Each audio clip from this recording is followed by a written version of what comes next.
Canada says it has intel that Indian state agents are behind the recent killing of a prominent Sikh leader in Vancouver. The deceased, Hardeep Singh Nijjar, was a Canadian citizen. He was part of the Khalistan movement, which advocates the creation of an independent Sikh homeland, something India strongly opposes. India has previously denied any hand in Nijjar's death. Prime Minister Justin Trudeau said he raised concerns over the matter directly with Indian Prime Minister Narendra Modi when both leaders met at this month's G20 summit in New Delhi. Ottawa has also expelled the Indian intelligence chief to Canada.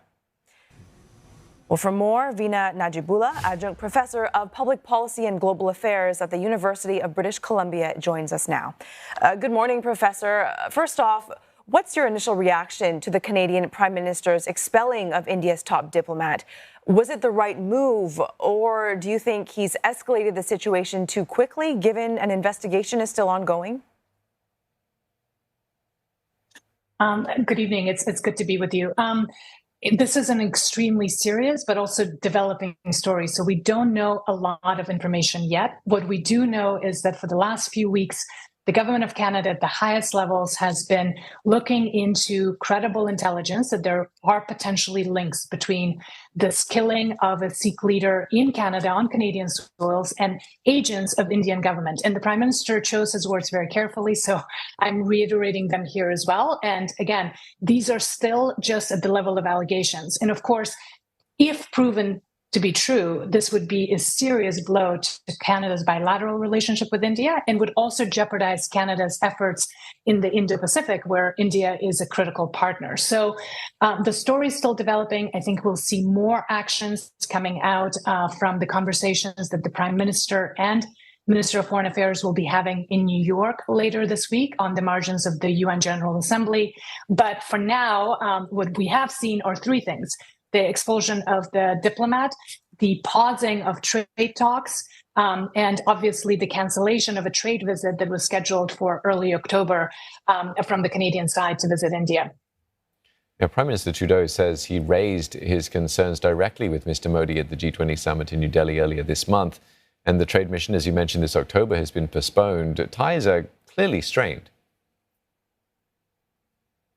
Absolutely. This is a difficult moment, and we all observed the tension between Prime Minister Trudeau and President Modi. But of course, we also saw that the readouts from their quick bilateral meeting was quite different. The Indian readout actually mentioned the concerns that India raised with Canada about interference and the fact that Canada is not doing enough on the issue of Sikh separatism in Khalistan and this kind of long-standing tension.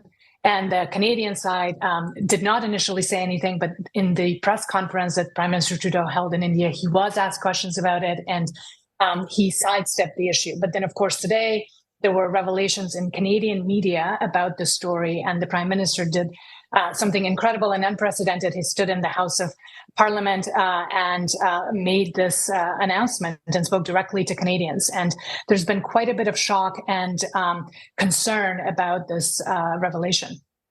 Can you please give us some context? The Khalistan movement is outlawed in India. Why does the government consider it and Canada such a grave national security threat? Yeah, so there's a very large diaspora community here in Canada from India, 770,000, about 2% of the population.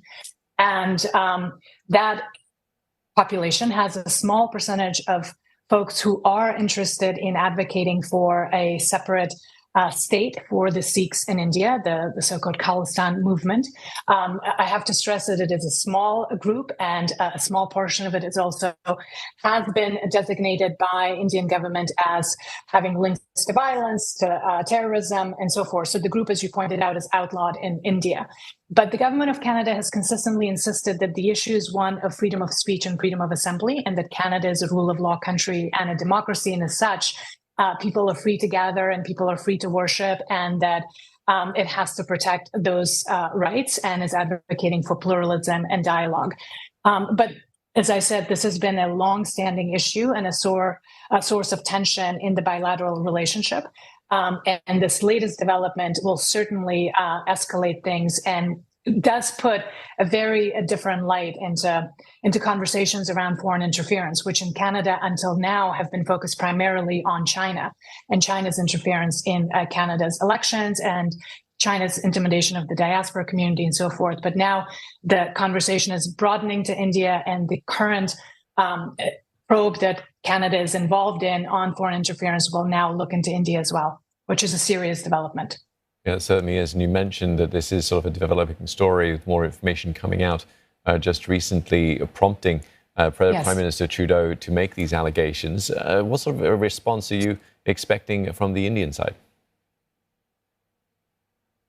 Well, it's been interesting so far. There's been no official response. Like I said, when this issue was raised at the G20, we saw the readout from India, which doubled down on their concerns when it comes to issues of the diaspora community activities here in Canada. So we'll see whether there will be another reaction now that these allegations have been made public by the Prime Minister himself here in Canada.